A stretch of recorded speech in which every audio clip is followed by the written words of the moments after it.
सुबह की पहली किरण खिड़की से छनकर नंदिनी के चेहरे पर पड़ी। उसने करवट बदली और धीरे से अपनी आंखें खोली, लेकिन जागते ही सबसे पहले जो ख्याल उसके जहन में आया वो था कल रात का वो मैसेज, ऑर्डर, रुद्रवीर शेखावत का वो हुक्मनामा जिसमें फिक्र की बू आ रही थी। नंदिनी उठकर बैठ गई। उसका बदन अभी भी बुखार से तप रहा था, लेकिन इरादे पक्के थे। नहीं, उसने खुद से कहा अपनी कमजोरी को झटकते हुए, मैं उसके इस प्यार वाले खेल में नहीं फंसूंगी। ये सिर्फ चैलेंज जीतने की एक चाल है, और नंदिनी शर्मा इतनी आसानी से हार नहीं मानती। उसने जल्दी जल्दी तैयार होकर ऑफिस जाने का फैसला किया। वो किसी पर बोझ नहीं बनना चाहती थी, खासकर उस इंसान पर जिसे उसे 35 लाख का कर्ज चुकाना था, और शायद कुछ जज्बात भी। जब नंदिनी ऑफिस पहुंची तो उसकी पीली रंगत देखकर रिसेप्शन पर बैठी लड़की भी हैरान रह गई। नंदिनी, तुम यहाँ? लेकिन सर ने तो कहा था कि आज तुम छुट्टी पर हो। मैं ठीक हूँ, काम करने आई हूँ, छुट्टी मनाने नहीं, नंदिनी ने एक फीकी मुस्कान के साथ कहा और आगे बढ़ गई। लेकिन जैसे ही वो अपने डेस्क के पास पहुंची, उसके कदम जमीन पर जम गए। उसकी डेस्क पर फाइलों के ढेर की जगह एक बेहद खूबसूरत सफेद गुलाब रखा था। उसकी पंखुड़ियों पर अभी भी ओस की बूंदें ताज़ा थी, और उसके साथ एक छोटा सा हाथ से लिखा हुआ नोट। नंदिनी ने कांपते हुए उस नोट को उठाया। उस पर रुद्रवीर की तरह ही सीधी और सख्त लिखावट में 2 लाइनें लिखी थी, कुछ लोग जिद्दी होते हैं और कुछ लोग मेरी जिद। नंदिनी का दिल पसलियों से टकराने लगा। उसने घबराकर चारों तरफ देखा। सब अपने काम में मग्न थे, लेकिन उसे पता था कि वो शैतान कहीं ना कहीं उसे देख ही रहा है। तभी इंटरकॉम की लाल बत्ती जली और गूंजी वो आवाज़ जिससे भागना नामुमकिन था। Miss Nandini, please come to the president's cabin right now. Nandini ने एक गहरी सांस ली, खुद को संभाला और कैबिन की तरफ चल पड़ी। शांत हो जा नंदिनी, ये सिर्फ एक खेल है, पिघलना नहीं है। जब नंदिनी कैबिन में दाखिल हुई तो रुद्रवीर अपनी रिवॉल्विंग चेयर पर नहीं था। वो खिड़की के पास खड़ा था, बाहर शहर को निहारता हुआ। उसकी काली शर्ट उसकी चौड़ी पीठ पर कसकर फिट हो रही थी, और उसका वो कमांडिंग ऑरा पूरे कमरे में फैला हुआ था। कदमों की आहट सुनकर रुद्रवीर धीरे से मुड़ा।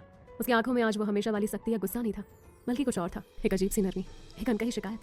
मैंने तुम्हें घर रहने को कहा था। रुद्रवीर की आवाज़ धीमी थी, लेकिन उसमें वजन था। और मैंने आपकी बात नहीं मानी, क्योंकि मुझे अपना कर्ज चुकाना है सर। नंदिनी ने हिम्मत जुटाते हुए कहा, नजरों से नजरें मिलाने की कोशिश करते हुए। रुद्रवीर के होठों पर एक धीमी जानलेवा मुस्कान आ गई। वो धीरे धीरे एक शिकारी की तरह उसकी तरफ चक्कर लगाने लगा। नंदिनी पीछे हटना चाहती थी, उसका दिमाग चीख रहा था कि भागो, लेकिन उसके पैर मानो फर्श पर चिपके हुए थे। रुद्रवीर उसके बिल्कुल सामने आकर खड़ा हो गया, इतना करीब कि नंदिनी को अपना सिर उठाना पड़ा।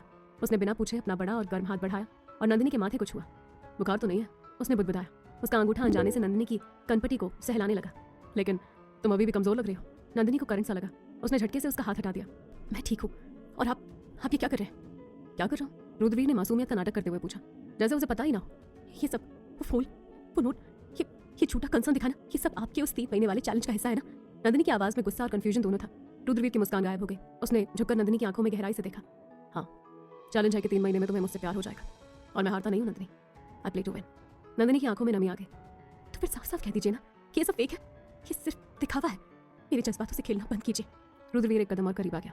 अब उनके बीच हवा गुजरने की भी जगह नहीं थी। फेक? शायद, उसने फुसफुसाते हुए कहा। लेकिन याद रखना नंदिनी, कभी कभी कुछ चीज़ें फेक होते होते इतनी रियल हो जाती है कि इंसान खुद झूठ को सच मानने लगता है, और वही सबसे खतरनाक होता है। नंदिनी का दिल इतनी तेज से धड़क रहा था कि उसे लगा रुद्रवीर सुन लेगा। वो लड़खड़ाते हुए पीछे हटी। मुझे काम करना है, शुड आई लीव? रुद्रवीर ने खामोशी से सिर हिलाया, लेकिन उसकी गहरी सुनहरी आंखें नंदिनी के चेहरे से एक पल के लिए भी नहीं हटी। नंदिनी किसी तरह वहां से भाग निकली। दिन भर नंदिनी को लगा कि रुद्रवीर की नजरें उस पर किसी साई की तरह मंडरा रही हैं। हर बार जब वो अनजाने में ऊपर देखती तो शीशे की दीवार के पीछे रुद्रवीर उसे देख रहा होता। वो काम कर रहा होता, फोन पर बात कर रहा होता, लेकिन उसका ध्यान सिर्फ नंदिनी पर था। लंच टाइम में जब नंदिनी कैंटीन में गई तो उसे अपनी टेबल पर एक सरप्राइज मिला। वहाँ उसकी पसंद का आलू का पराठा और दही रखा था, बिल्कुल वैसा जैसे उसकी दादी बनाती थी, और साथ में एक नोट, तुम्हारे लिए, दवाई खानी है तो खाना मत भूलना। और नंदिनी की आंखों में आंसू आ गए। इसे कैसे पता कि मुझे क्या पसंद है, और इसे मेरी दवाई की फिक्र क्यों है? पास बैठा राहुल हंसते हुए बोला, अरे खा ले भाई, बॉस ने खुद स्पेशल ऑर्डर देकर मंगवाया है। किचन स्टाफ को डांट भी पिलाई है कि पराठे में घी कम नहीं होना चाहिए।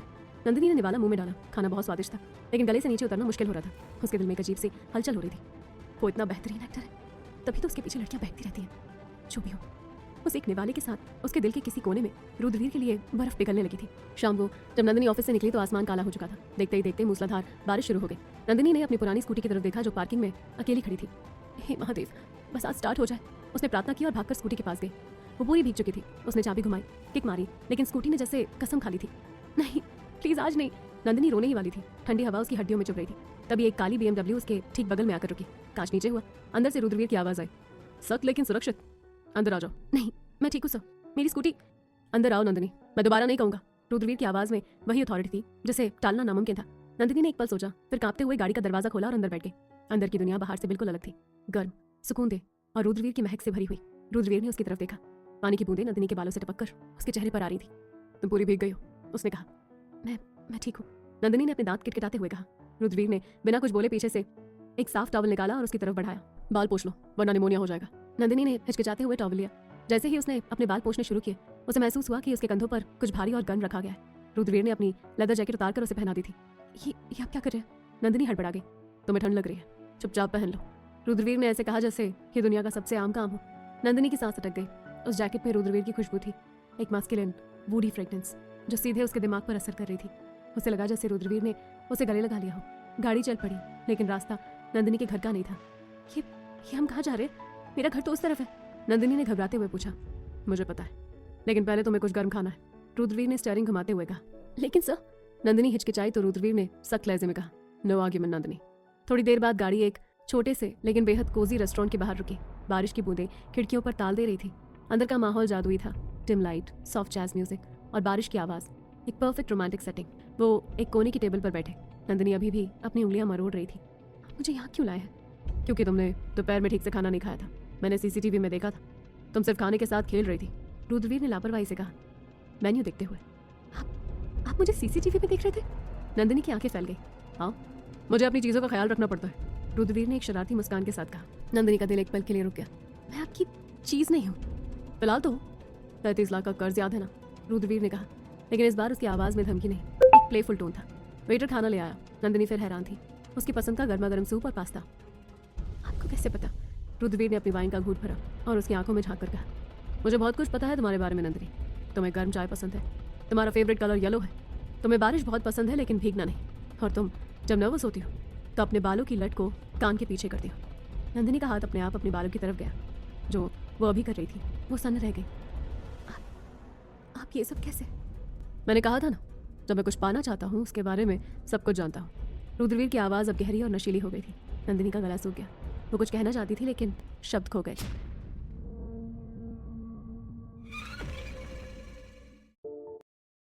जब रुद्रवीर और नंदिनी रेस्टोरेंट से बाहर निकले तो बारिश थम चुकी थी, लेकिन जमीन गीली थी। नंदिनी गाड़ी की तरफ बढ़ी, तभी उसका पैर फिसला। आह! वो गिरती उससे पहले ही लोहे जैसे मजबूत हाथों ने उसे हवा में थाम लिया। नंदिनी सीधे रुद्रवीर की छाती से जा टकराई। उसका कान रुद्रवीर के दिल के पास था, तो जो बहुत तेज धड़क रहा था। रुद्रवीर ने उसे सीधा किया, लेकिन छोड़ा नहीं। तुम्हें मोह चाहिए? रुद्रवीर ने तुरंत भांप लिया। नहीं, मैं ठीक हूँ। नंदिनी ने पैर रखने की कोशिश की, लेकिन दर्द की एक टीस उठी। आह! बिना एक शब्द बोले रुद्रवीर ने झुककर नंदिनी को अपनी बाहों में प्रिंसेस स्टाइल में उठा लिया। नंदिनी हवा में थी, दुनिया घूम रही थी। आप क्या कर रहे हैं? लोग देख रहे हैं, मुझे नीचे उतारिए। नंदिनी ने विरोध किया। शट अप, रुद्रवीर ने अपने हक से कहा और उसे बड़े आराम से गाड़ी तक ले गया। रुद्रवीर ने उसे पिछली सीट पर बिठाया और खुद घुटनों के बल बैठकर उसका पैर अपनी गोद में रख लिया। उसने फर्स्ट एड बॉक्स से स्प्रे निकाला। नंदिनी का दिल गले में आ गया। वो हड़बड़ाते हुए बोली, ये आप क्या करने वाले हैं? ट्रीटमेंट, और क्या, रुद्रवीर ने कहा और बहुत ही हल्के हाथों से स्प्रे लगाया। उसके हाथ, वो हाथ जिन्होंने गुंडों की हड्डियां तोड़ी थी, आज मखमल से भी ज्यादा नरम थे। दर्द हो रहा है? उसने सर उठाकर पूछा। उसकी आंखों में एक ऐसी सच्चाई थी जिसे झुटलाया नहीं जा सकता था। नहीं, अब नहीं, नंदिनी ने धीरे से कहा। रुद्रवीर ने उसकी आंखों में देखा। तुम बहुत कमजोर हो गई हो नंदिनी। क्या हो गया तुम्हें? सच बताओ। नंदिनी की पलकें भीग गई। वो कैसे बताए कि वो मर रही है? कुछ नहीं, बस थकान है। रुद्रवीर ने उसकी चिन पकड़कर उसका चेहरा ऊपर उठाया। उनके चेहरे में 1 इंच भर की दूरी थी। मुझे झूठ मत बोलो नंदिनी। उस पल उस नजदीकी में नंदिनी को आकर्षण इतना प्रबल लग रहा था। घबराहट से नंदिनी फुसफुसाई, मुझे घर जाना है। नंदिनी के घर के बाहर रुद्रवीर ने उसे सोफे तक पहुंचाया। दादी हैरान थी। नंदिनी, बेटा क्या हुआ? रुद्रवीर ने आगे बढ़कर दादी के पैर छुए।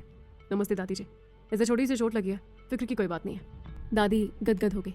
अरे हाँ, वही है जिन्होंने हमारा घर बचाया था। बेटा तुम तो फरिश्ते हो। रुद्रवीर ने नंदिनी की तरफ देखा। उसकी आंखों में एक प्रॉमिस था। नंदिनी कल ऑफिस मत आना, ये बॉस का ऑर्डर नहीं, एक दोस्त की गुजारिश है, प्लीज। रुद्रवीर शेखावत ने प्लीज कहा। नंदिनी का दिल उस पल के लिए मोम की तरह पिघल गया। उसने खामोशी से सिर हिला दिया। रुद्रवीर एक प्यारी सी मुस्कान देकर चला गया। उसके जाने के बाद भी घर में उसकी मौजूदगी महसूस हो रही थी। नंदिनी ने अपने दिल पर हाथ रख लिया। नंदिनी, खुद को काबू में रख, ये सब सिर्फ रुद्रवीर की चाल है। उधर हवेली में लौटते ही रुद्रवीर का सामना एक कड़वी सच्चाई से हुआ। ईशान उसे ड्राइंग रूम में ले गया जहाँ ईशा बैठी थी। रुद्र देखो, ईशा ने अपनी बाहों की स्लीव ऊपर की। वहाँ उसकी कलाई पर एक चमकता हुआ अर्धचंद्र हाफ मून का निशान था। क्या सुबह आया? ईशा ने आत्मविश्वास से कहा। तभी मंत्रा ने भी हामी भरते हुए कहा, हाँ रुद्रवीर, ये वही चंद्र चक्र है। रुद्रवीर को लगा जैसे किसी ने उसे गहरी खाई में धकेल दिया। उसने हैरानी से कहा, लेकिन ये तो खास रात को दिखने वाला था। तो फिर? मंत्रा बोली, यही तो मैं भी नहीं समझ पा रही, लेकिन कुछ देर पहले मुझे इस चंद्र चक्र की ताकत महसूस हुई। और मैंने ईशान को भेजा। तब ईशान को ईशा के पास पावर महसूस हुई। ये सुनकर रुद्रवीर का दिल बैठ गया। अगर ईशा ही वो लड़की है तो नंदिनी। उसका दिल नंदिनी के लिए धड़क रहा था, लेकिन उसकी डेस्टिनी ईशा से जुड़ी थी। रुद्रवीर बिना कुछ कहे अपने कमरे में चला गया। खिड़की पर खड़ा होकर वो बाहर के अंधेरे को देख रहा था, लेकिन उसे सिर्फ नंदिनी की मासूम आंखें दिख रही थी, जिस चंद्र चक्र के लिए वो इतने बरसों से तड़प रहा था। ये सिर्फ एक गेम है। उसने खुद को समझाने की कोशिश की, मैं किसी की परवाह नहीं करता, लेकिन वो जानता था कि वो झूठ बोल रहा है। वहीं दूर अपनी गुफा में मौर्याना जोर से हंसी। शाबाश ईशा, अब रुद्रवीर को यकीन हो जाएगा, और जब तक उसे सच पता चलेगा तब तक उसका प्यार और उसकी शक्ति दोनों खत्म हो चुके होंगे। कहानी अब ऐसे मोड़ पर थी जहां प्यार और किस्मत एक दूसरे के खिलाफ जंग छेड़ चुके थे। अगली सुबह नंदिनी देर से उठी। कल रात उसे नींद नहीं आई थी। बार बार रुद्रवीर का चेहरा उसके सामने आ रहा था। वो कैसे उसे अपनी बाहों में उठाकर ले गया था, कैसे उसके घाव पर खुद दवा लगाई, और वो मुस्कान, वो जेन्युइन मुस्कान जो उसने पहली बार देखी थी। नहीं नंदिनी, तू पागल हो गई है क्या? वो तुझे सिर्फ इस्तेमाल कर रहा है। 3 महीने का चैलेंज याद है? उसने खुद को समझाया, लेकिन दिल मान ही नहीं रहा था। उसकी धड़कनें तेज हो जाती थी जब भी वो रुद्रवीर के बारे में सोचती थी। दादी ने कमरे में आकर उसे चाय दी। नंदू बेटा, तेरा बॉस बहुत अच्छा है, कितना ख्याल रखता है तेरा। नंदिनी ने मुस्कुराने की कोशिश की। हाँ दादी, और देखा मैंने, वो तुझे कैसे देख रहा था, बिल्कुल ऐसे जैसे तू उसकी सबसे कीमती चीज हो। दादी ने प्यार से कहा। नंदिनी का दिल बैठ गया। दादी प्लीज, वो सिर्फ मेरा बॉस है और कुछ नहीं। लेकिन दादी की बातों ने उसके मन में और कंफ्यूजन बढ़ा दी। ऑफिस पहुंचकर नंदिनी ने गहरी सांस ली और अंदर गई। आज उसकी मोच बेहतर थी। रुद्रवीर ने जो दवा लगाई थी उसने कमाल का असर किया था, लेकिन जैसे ही वो अपनी डेस्क पर पहुंची उसे कुछ अजीब लगा। आज कोई फूल नहीं था, कोई नोट नहीं था, सब कुछ नॉर्मल था। शायद वो बिजी होगा, नंदिनी ने सोचा और अपना काम शुरू कर दिया। लेकिन दिन भर रुद्रवीर ने एक बार भी उसे नहीं बुलाया। जब भी वो उसके कैबिन के पास से गुजरती, वो किसी न किसी मीटिंग में बिजी होता या फिर ईशा के साथ होता। हाँ ईशा। आज ईशा पूरे दिन रुद्रवीर के कैबिन में घुसी रही और रुद्रवीर ने उसे एक बार भी नहीं रोका। नंदिनी के दिल में एक अजीब सी जलन हुई। क्यों? मुझे क्यों फर्क पड़ रहा है? उसने खुद से पूछा। लेकिन फर्क पड़ता था, बहुत ज्यादा फर्क पड़ता था। रुद्रवीर के कैबिन में ईशा उसके बिल्कुल करीब बैठी थी। उसके हाथ पर वो चंद्र चक्र का निशान चमक रहा था। रुद्र, अब जब तुम्हें पता चल गया कि मैं ही वो लड़की हूँ, तो हमें साथ में ज्यादा टाइम स्पेंड करना चाहिए ना। मंत्रा ने कहा था कि चंद्र चक्र को एक्टिवेट करने के लिए हमारा बॉन्ड स्ट्रांग होना चाहिए, ईशा ने समझाते हुए कहा। रुद्रवीर ने उसकी तरफ देखा। वो जानता था कि ईशा सही कह रही है। महामाया मंत्रा ने भी यही कहा था कि चंद्र चक्र को एक्टिवेट करने के लिए उसे उस लड़की के करीब रहना होगा। हाँ तुम सही कह रही हो, रुद्रवीर ने कहा। लेकिन उसका मन कुछ और कह रहा था। उसकी नजरें बार बार शीशे की दीवार से बाहर नंदिनी की तरफ जा रही थी। वो अपनी डेस्क पर बैठी काम कर रही थी, लेकिन उसका चेहरा पेल लग रहा था। रुद्र, तुम सुन रहे हो ना? ईशा ने उसका हाथ छूते हुए कहा। रुद्रवीर ने झटके से अपना हाथ वापस खींच लिया। हाँ मैं सुन रहा हूँ। ईशा ने उसकी आंखों में देखा। तुम उस लड़की के बारे में सोच रहे हो ना? नहीं, वो सिर्फ मेरी एम्प्लॉय है, रुद्रवीर ने तुरंत कहा। अच्छा, ईशा ने मुस्कुराते हुए कहा। तो फिर प्रूव करो। आज पूरा दिन उससे बात मत करो, उसे इग्नोर करो, क्योंकि अगर तुम्हारा ध्यान बटेगा तो हम कभी चंद्र चक्र को एक्टिवेट नहीं कर पाएंगे। रुद्रवीर ने कुछ पल सोचा। ईशा सही कह रही थी, उसे अपनी ड्यूटी पर फोकस करना चाहिए। नंदिनी तो सिर्फ एक डिस्ट्रैक्शन थी। ठीक है, उसने कहा, मैं उससे दूर रहूंगा। लेकिन जैसे ही शब्द उसके मुंह से निकले, उसके दिल में एक तीखा दर्द उठा। दोपहर को जब नंदिनी कैंटीन में गई तो उसके लिए कोई खास खाना नहीं था। सब कुछ वैसा ही था जैसा पहले हुआ करता था, कोई स्पेशल अरेंजमेंट नहीं था। नंदिनी का दिल बैठ गया। तो ये था, कल का सब कुछ सिर्फ एक एक्ट था। एक दिन रोमांस और फिर वापस पुराना रुद्रवीर। उसकी भूख मर गई। उसने बिना कुछ खाए वापस अपनी डेस्क पर जाने का फैसला किया। नंदिनी, खाना नहीं खाओगी? राहुल ने पूछा। नहीं, भूख नहीं है, नंदिनी ने कहा और चली गई। लेकिन सच तो यह था कि उसे भूख थी, बहुत ज्यादा भूख। लेकिन उसका गला रुंधा हुआ था, वो कुछ भी निगल नहीं पा रही थी। शाम को जब नंदिनी फाइल लेकर रुद्रवीर के कैबिन में गई तो वो ईशा के साथ था। ईशा उसके बिल्कुल करीब बैठी थी और वो दोनों कुछ डिस्कस कर रहे थे। नंदिनी ने दरवाजा खटखटाया। कम इन, रुद्रवीर ने बिना ऊपर देखे कहा। नंदिनी अंदर आई और फाइल टेबल पर रख दी। सर, ये फाइल्स आपकी सिग्नेचर के लिए है। रुद्रवीर ने ऊपर देखा। एक पल के लिए उसकी आंखों में कुछ था, लेकिन फिर वो गायब हो गया। उसने इमोशनलेस आवाज में कहा, रख दो, बाद में देख लूंगा। जी, नंदिनी ने कहा। उसे लगा कि रुद्रवीर कुछ और कहेगा, उसके बारे में पूछेगा, लेकिन वो वापस ईशा की तरफ मुड़ा। नंदिनी का दिल टूट गया। वो वहां से जाने लगी। रुको, रुद्रवीर की आवाज आई। नंदिनी का दिल तेजी से धड़कने लगा। उसने मुड़कर देखा।